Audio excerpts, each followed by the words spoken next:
Hey, welcome pre-Chiro students to another really hopefully interesting and insightful conversation with a practicing chiropractor, somebody who has life experience as a chiropractor and just wants to share with you to hopefully make your path a little clearer, just shine a light on what it's like to become a chiropractor and be in the world. So today we have Dr. Robert Debonis coming to us from the Virgin Islands.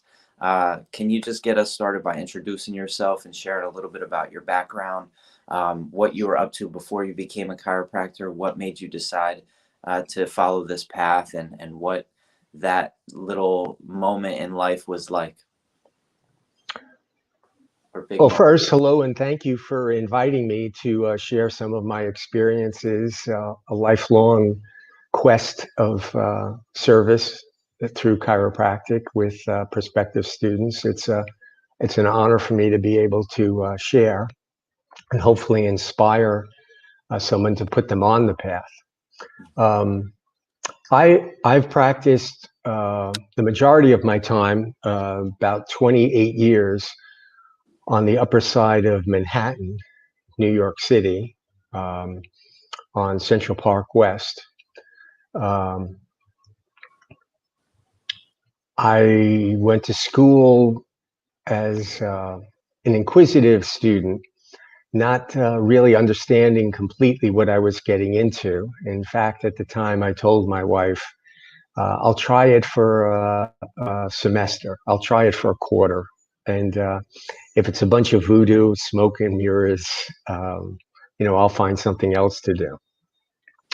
Underlying all of that was a deep desire that came from a voice inside of me that my life should be one of service. And so I discovered very early on in my life that I wanted to be a people person. I wanted to make a difference in other people's lives. That was the main driving force. Of course, at the age of 4 or 5, I didn't know which vehicle that would take. And being influenced by my early education, I thought I would become a priest or I would become a doctor, either take care of man spiritually or take care of them physically. My chiropractic story starts in 1954 when I got my first adjustment, not because my parents had a wellness or an attitude of understanding the philosophy of chiropractic. My dad was a truck driver and he hurt his back. And after going the medical route, he was literally picked up and dragged out of our house by some of his coworkers who took him to this, I guess it was a sort of a doctor. They called him a chiropractor back then. And I remember that he literally was lifted out of the house, had a big impression on me as a little boy, that my big, strong daddy was so weak. And he came back in the afternoon and he was fine. That really impressed me. And I didn't know what it was, but I thought, wow, if I could impact and change someone's life like that, that might be something I'd like to do. So it started all with a low back pain that wasn't mine. My mother had rheumatoid arthritis, or so she was diagnosed. And in a conversation with my father, my mother started care, not because chiropractic could cure rheumatoid arthritis, but give her the opportunity to be the best that she possibly could be. So she dragged me and my sister along with her to our chiropractor appointments. And this chiropractor had one of those tables that went up like this and down like that. And I thought that was the coolest thing in the world. Yep, I wanted to ride on one of those up and down tables.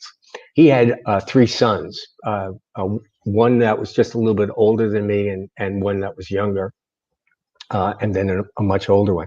Anyway, I would see them get adjusted. He had a home office kind of thing. You knocked on the door and you sat on his front porch, and then you went into the parlor where he was adjusting people. Anyway, I got my first adjustment when I was 4. I continued to go with my mother, who, by the way, lived to be 96, was still ambulatory to the pretty much the last few days of her life, never suffered from the crippling effects of rheumatoid arthritis. But I would get adjusted from time to time. It's good for them just so he grows straight and tall. Moving forward, I was a swimmer in high school, competitive springboard diver, 1 meter, 3 meter, and I was really bad at it. And therefore, I would hit the water in all kinds of weird ways, hit the diving board a couple of times. And I would go to the chiropractor and he would straighten me out and keep me in competition. I then had a low back injury and literally couldn't move. And my father said, "Come on, I'll take you to the chiropractor." And I said, "No way, no way. Nobody's going to touch me. I'm in too much pain." So I then got adjusted after 3 days of agonizing pain laying down. He put me on that same high-low table. I felt my low back just like crunch. And for that split second, I thought, I'm going to die. And then there was no pain. And I thought, wow. I don't care what they say about chiropractors, that they're quacks and charlatans and they're unscientific. As far as I was concerned, they got the job done. Why am I telling you all this story in such detail? Is because I was still skeptical even after all of that. I had seen the quote unquote miracles of chiropractic. My chiropractor was a great technician. He was a great mechanic. He could help people get out of pain. Never instilled upon me, in me, the philosophy of chiropractic.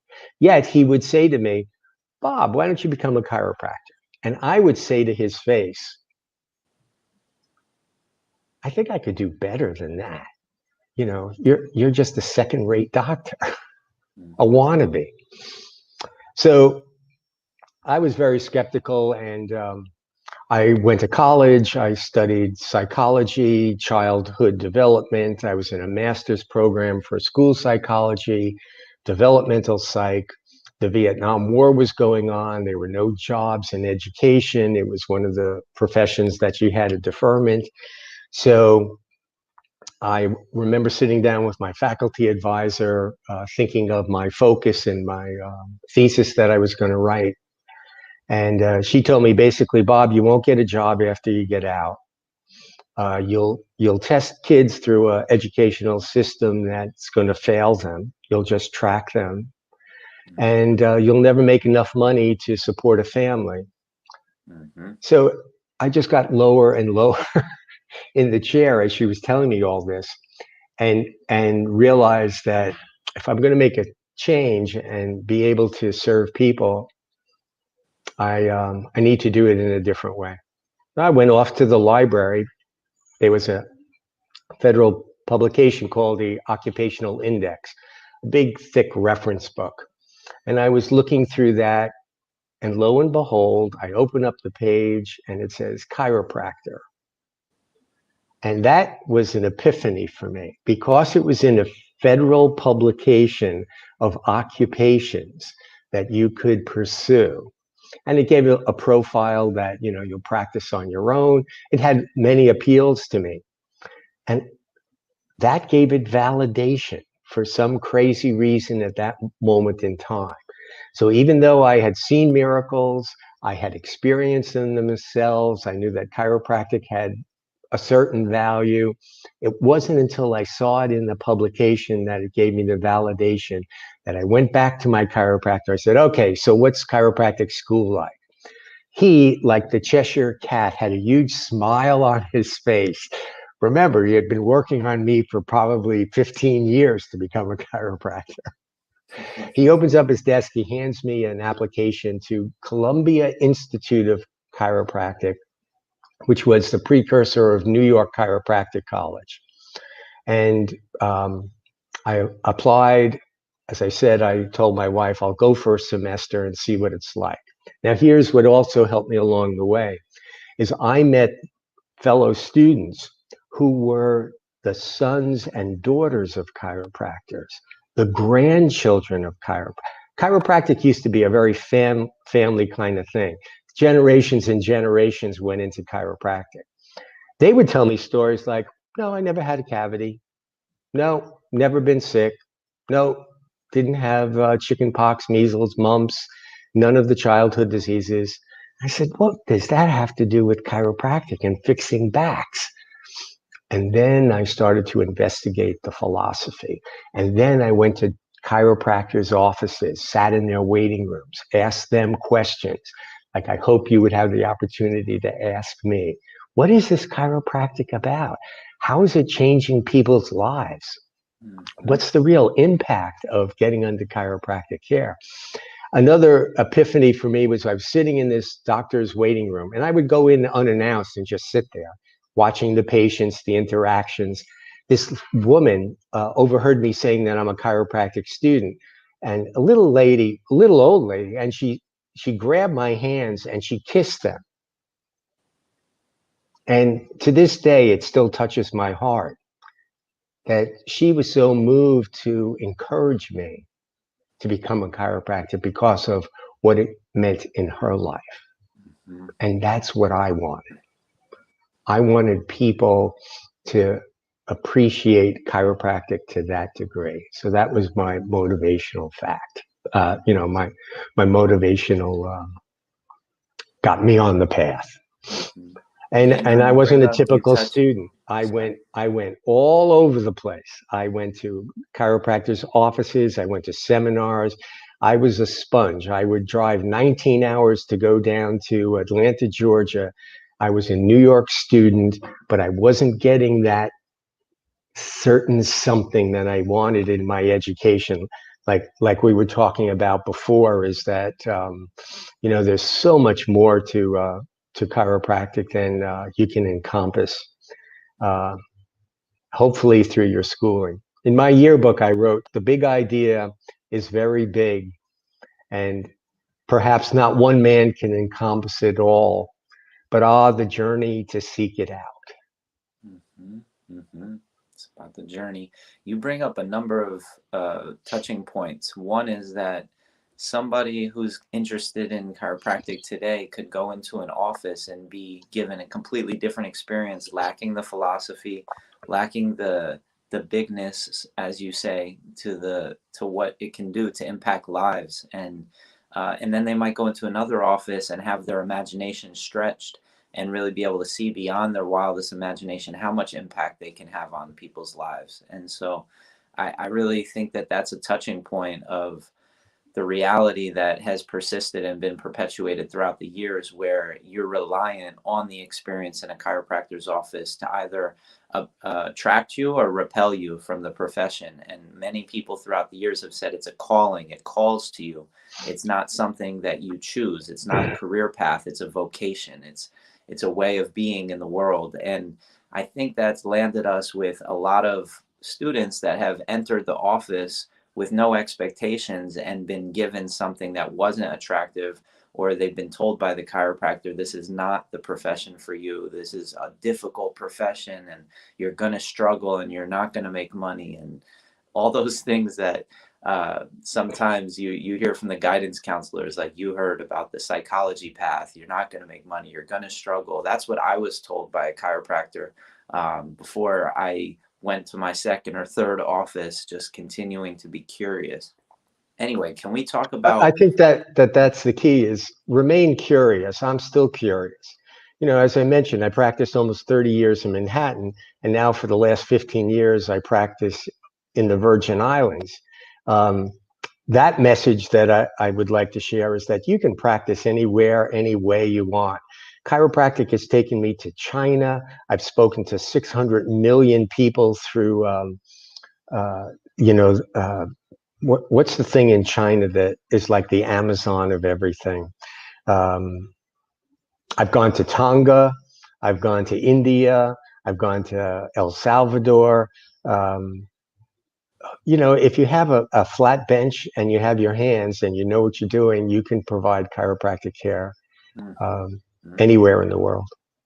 Can you talk about that experience of being in New York and the energy there and that environment and how you practiced there through those years and now the environment that you're in on the island and what it's been like to start those practices and see those practices flourish? My dream, my thought when I was in school was I was going to be a country doctor. I was going to go off to Vermont, have a home office combination in a small little town, be loved by everybody as I walk down Main Street, and have an impact in a small community. One of my classmates, um, she basically said to me when I told her my dream and my story, she looked at me and said, "Bob, the desert of Manhattan needs you as an oasis." Now, my educated mind was saying, no, no, no, no, no, no, no. I want to be a country doctor. I want to impact a small community. But something that she said rang again true to me. It was a calling. And so, without any money, a newlywed with a newborn baby, a minus balance sheet, in debt with student loans, two of my fellow classmates and I opened up an office on Central Park West and on the Upper West Side. We were an instant success, not because we were shrewd businessmen, not because we had a terrific business plan, but I got out of school understanding that people were dying in want of an adjustment. My calling was that if I didn't step up to the plate and share chiropractic with people, I would be responsible for the loss of countless lives. That was my mission. So we were open 7 days a week. We had morning, evening, afternoon hours, house calls. I stood on street corners handing out chiropractic literature. I would buy huge stacks of educational materials, hand them out in the subway as I was going along. Now, here's this really shrewd thing that we did. We weren't even smart enough to stamp it with our name, phone number, and location. It wasn't a publicity advertising gimmick. It was a mission, and people came because I believe you can't outgive the giver, and that if you step up to serve, you will be richly rewarded. If you have that mindset, it's not what's in it for me. How much can I make off of this new patient walking through the door? It's how can I help? How can I serve? And the universe has to reward you for that. Mhm. Can you talk about the ways that you've been able to serve as a chiropractor, some of the I really got off track. You got to help me focus here because I got so many stories we could go on for days. and also Um, touch on just the energy of that time period of being a chiropractor and just kind of how you saw it change over the last couple decades.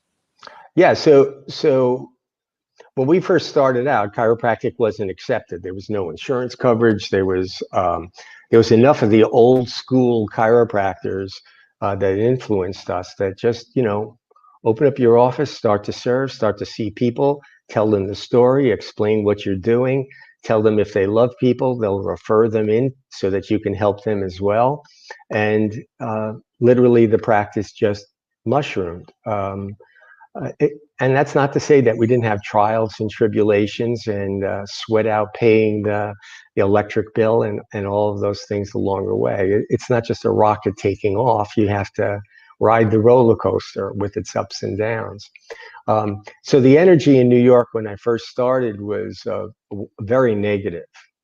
Um, and so we had to establish ourselves as getting results. The bottom line, like with my father, that affected me so many years before, was he was dragged out crippled and he came back. So we started to take care of a lot of people on Broadway, entertainers, Juilliard dance students, just because of our location. People of influence. It was a slow process of planting seeds, planting seeds, planting seeds, always showing up, being the best you could possibly be, mastering your technique so that you knew that when you cleared someone out, they were clear. There was, no doubt, confidence, just becoming a master at doing that, all with the purpose of service, service, service, giving, loving, serving. I was the chairman of the licensing board. I got very much involved in regulation. And people would say to me, Bob, colleagues of mine who were philosophically minded would say, how can you possibly do that? Take someone's license away, be involved with regulation. And I would say to them, I love chiropractic so much that if there is someone who is not practicing to the standard that they should, I don't want them influencing my beloved profession. I don't want their impact to be a negative one on the public, and they don't deserve to practice. I did that for 15 years in New York. I volunteered at the World Trade Center, got chiropractors from all over the country to come down to Ground Zero. Later on, that served me as well when our island was hit 3 years ago with 2 Category 5 hurricanes, and there was total devastation. And again, I took my portable table, this time down to the fire station, and started adjusting people. All with that motivation of how can I help? How can I help? What can I do? My lifestyle now is very different. I ran a very big practice in Manhattan with 5 adjusting rooms, X-ray, never did any therapies or nutritional counseling or any. I was just moving bones because that was the most important thing I could do with my time and my interaction with the patient. And it's not that I don't think physical therapy, massage, acupuncture, proper nutrition, exercise, psychological counseling, getting enough rest and sleep aren't important. I play one position on this healthcare team, and I am more than happy to either have associates in my practice or refer them to those other professionals that are like-minded in getting that person's expression of life to be as good as it can be. So my lifestyle down here in the Virgin Islands is a lot different. Funny, Manhattan is 21 square miles. St. John, the island, is 21 square miles. 5 million people in Manhattan, 5,000 people on the island. So in the end, I can look back and say, yes, I became that little country doctor that that impacts a very small community in a very positive way. Mm-hmm. That's a great segue. Can you talk about your involvement not only in the communities that you've served, the communities that you've served as a chiropractor, but also served in the chiropractic community and your involvement and engagement as a professional, and just looking at that as being a key, I guess, recommendation to somebody just to consider, because chiropractic gives so much to you in regards to the richness of your experience helping others and serving others, and to be able to give back to chiropractic, I think is a great message, just to share what your motivating factors were, and kind of how it changed over the years, and if there was any things that you had that you were working on behind the scenes that you were really passionate about that you wanted to see chiropractic really blossom towards. That would be also interesting to hear.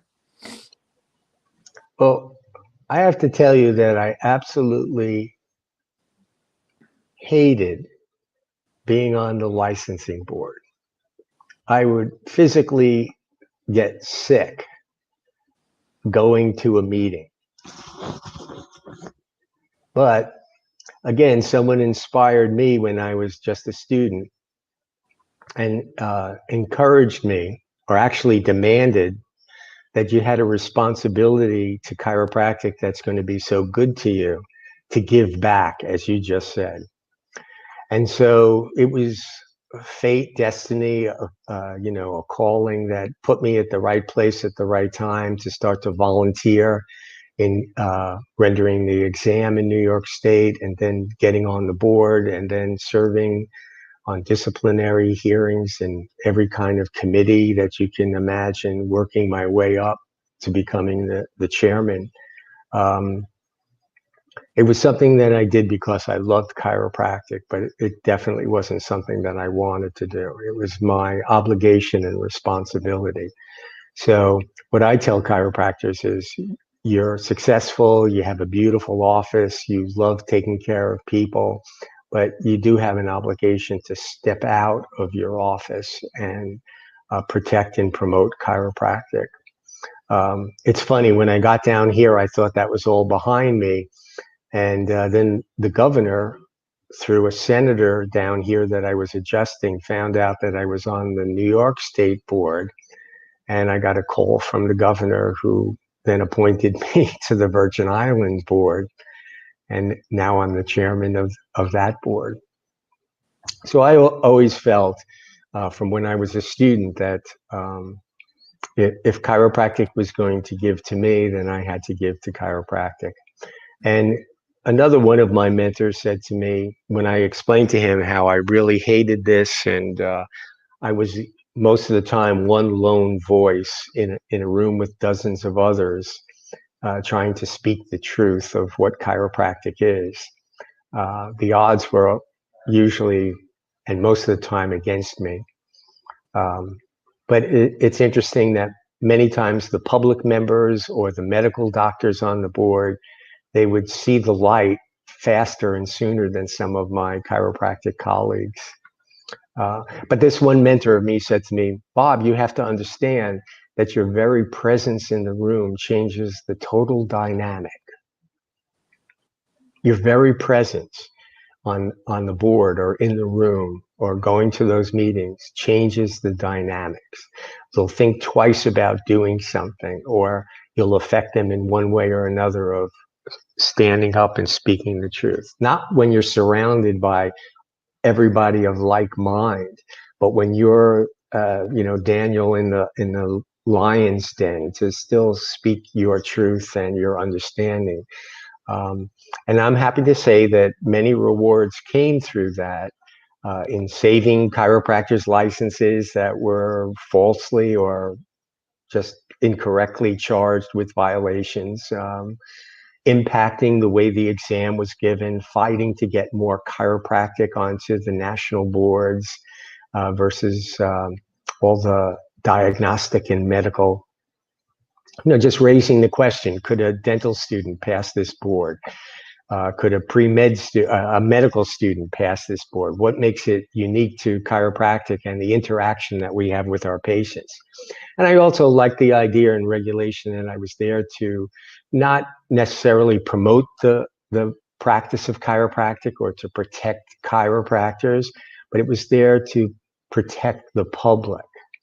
And you kind of had to shift and change your hat to do that. You say, what was in the best interest of the public? In my mind, more chiropractic care was needed. In my mind, getting another surgery or putting an extra wing on the hospital or giving them more drugs and medications was not what was in the best interest of the public. What was in the best interest of the public was to get more people under chiropractic care. Mm-hmm. Mm-hmm. You had mentioned previously that you encourage every chiropractor to like really be a master of your technique and to really be rooted and grounded in some of the principles of chiropractic. Can you touch on some of the elements that you believe to be essential to somebody who's entering into this path that they should just become aware of, that when they're going to become a chiropractor, some of the things that they should hold as a priority? So what I tell students is that chiropractic techniques, they all work. I don't know, Ben, what your shoe size is, but mine's an 11. And my shoes fit me great because I try on different pairs and then I find one that I really like. Chiropractic techniques are kind of like that as well.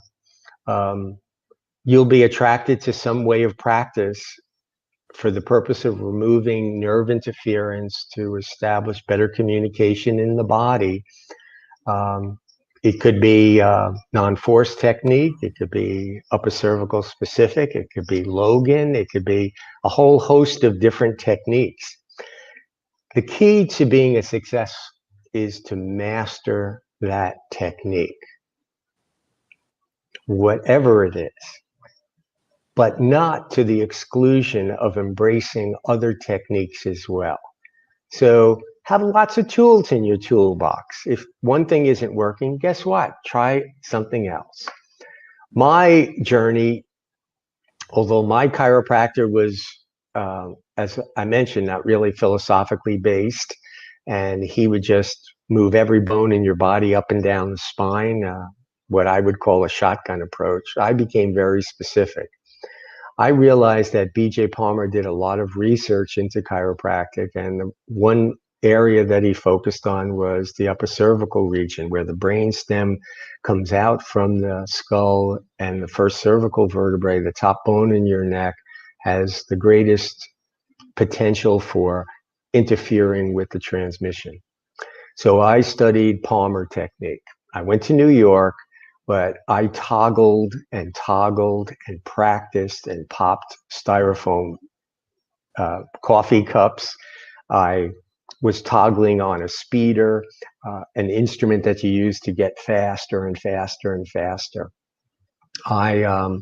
I studied x-rays. I went to chiropractors' offices. I took classes after class. I became an expert in upper cervical HIO adjusting, to the extent that when I got to the student clinic, I found in the basement of the old clinic a side posture table that I brought up and I put it in a room. And the clinic director looked at me and said, "What are you going to do with that?" And I said, "I'm going to adjust patients upper cervically." And he laughed at me. But I found a little closet size room that was maybe 3x6 that I put the table in. And I started as a student seeing patients in the school clinic in that closet, which I called the BJ Palmer room. Now, a funny thing happened. Lots of people came. I got amazing results. I mean, I could tell you all kinds of stuff. One of my first patients, I adjusted them. They got up off the table. They walked out. They started smelling like this and saying, "What did you do to me?" And as a student, I thought, "Oh my God, what did I do?" And he said, "I haven't been able to breathe out of this side of my nose in years. I didn't even write it on the intake form. I just thought, they told me my septum was deviated and, I could go get surgery, but I thought I'd never breathe out of that." Had no idea what he was talking about, but I knew I removed the interference. So I'd say the most important thing is, yes, learn SOT, how to block somebody. When a little baby comes into you that's colicky and hasn't had a bowel movement, which just happened to me 2 weeks ago. This little baby hadn't had a bowel movement in 8 days. I adjusted the sacrum, very light contact, second sacral tubercle, and no pops, no clicks, no snaps. The mother calls me up the next day and said, he had 4 dirty diapers since he got adjusted. So the effects that you're going to have on people's lives. I think of that little baby and the relationship they had with the mother, as baby screaming because it was in pain, because it couldn't have a bowel movement, because there was nerve interference. I know it sounds kind of like a crappy story, but the impact on their relationship. You imagine a mother who's got to wake up at 2 o'clock in the morning, 4 o'clock in the morning, starting to resent this little kid for 8 days. And now that relationship has totally been changed.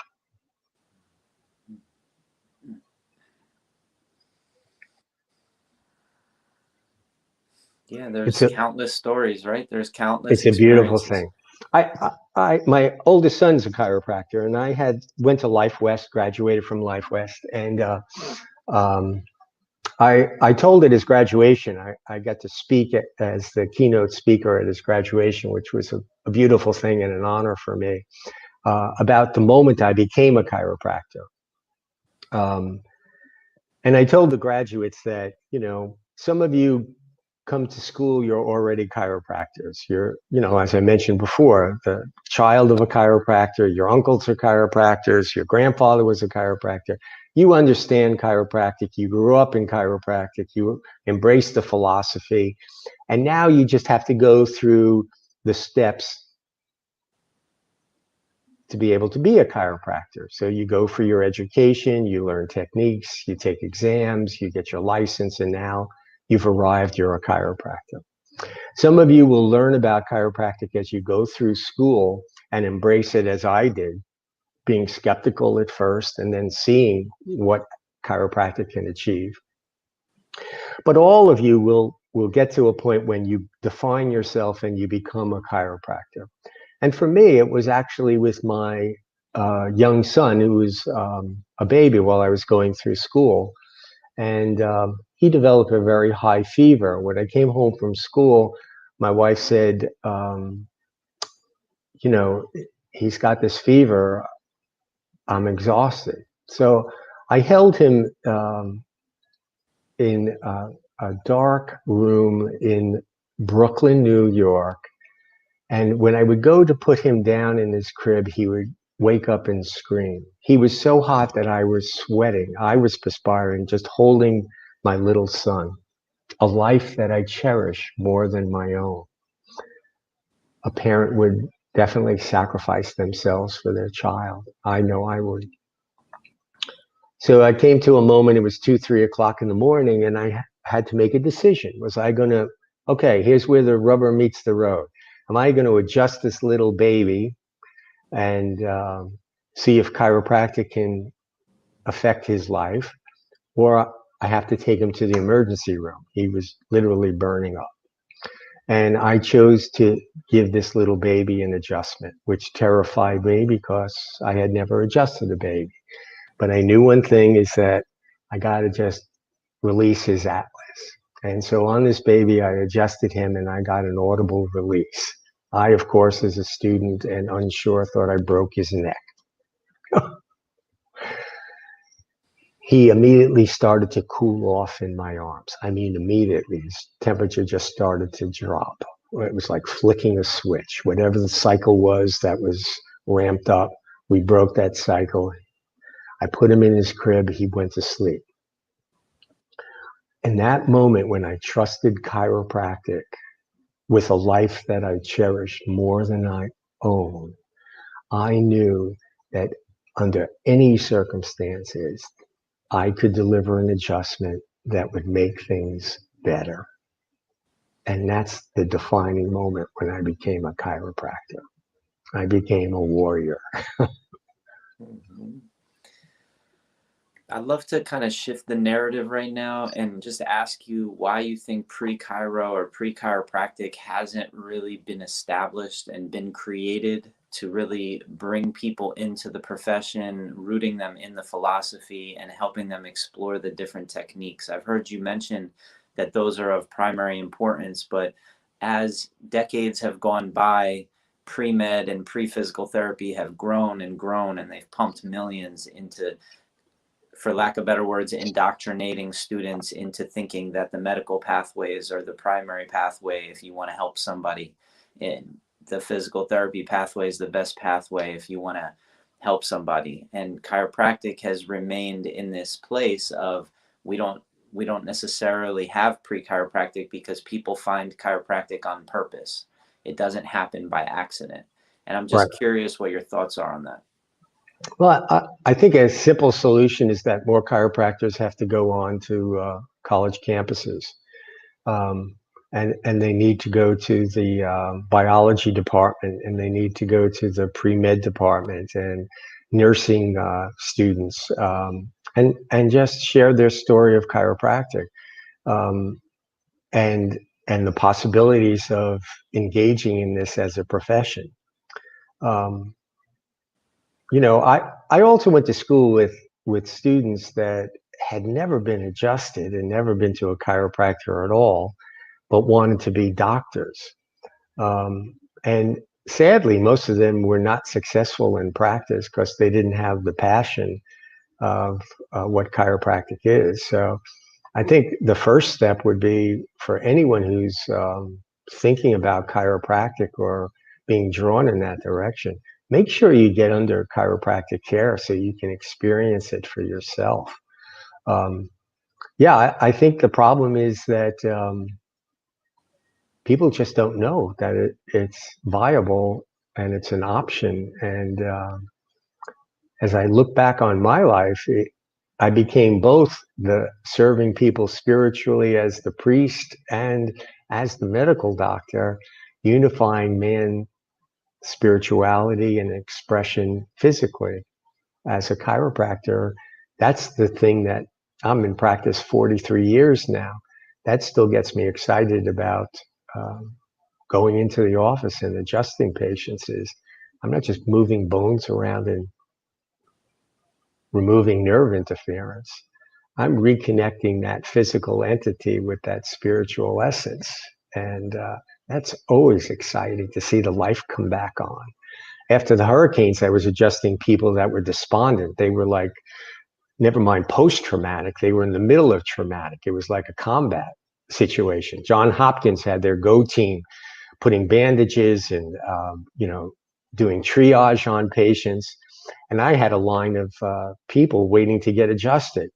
And I'm adjusting them, and they're like zombies laying down on the table. And then the light comes on. They're crying, they're hugging me, they're kissing me. And in fact, one of the medical doctors at the John Hopkins tent, he's sitting there with his arms crossed, and he's watching these people line up to get adjusted.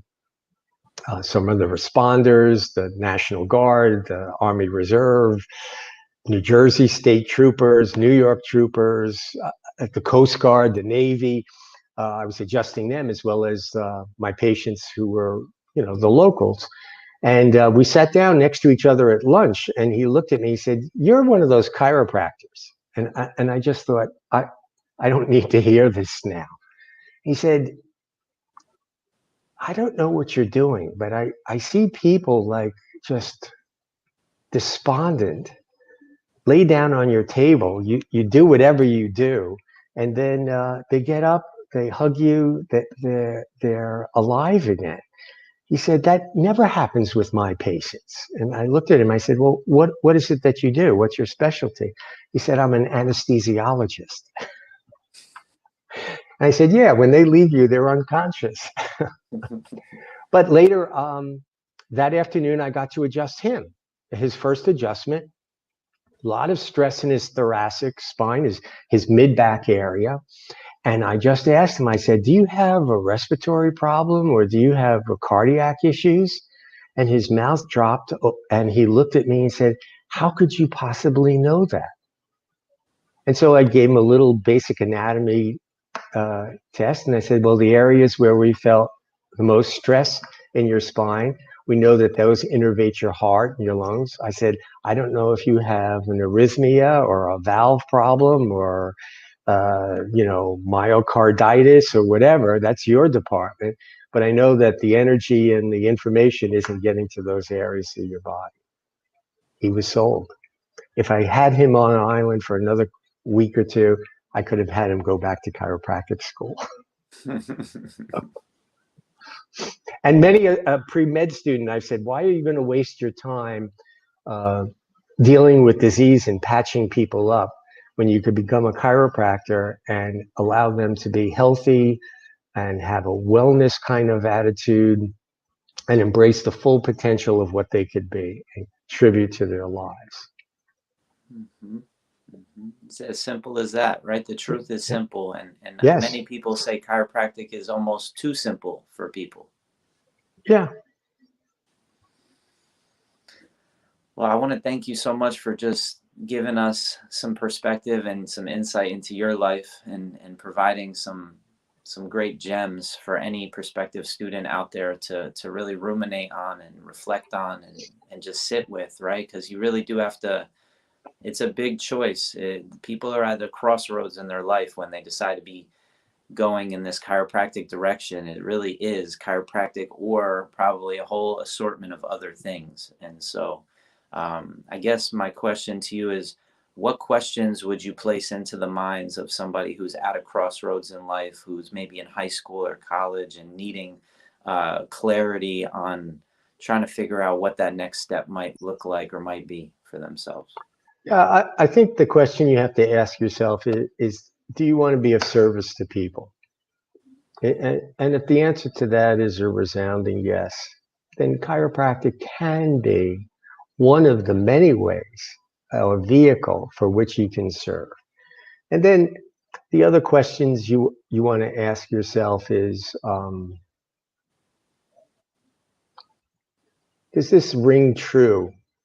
Get still, meditate on it, listen to your body, and it'll give you the answer in any decision. If it doesn't feel right, if it doesn't come from your gut, or what I call, and in chiropractic we call your innate voice, if it's not coming from innate, then it's going to be a struggle. Um, I think you have to listen to yourself and trust in the fact that the answer does come from within.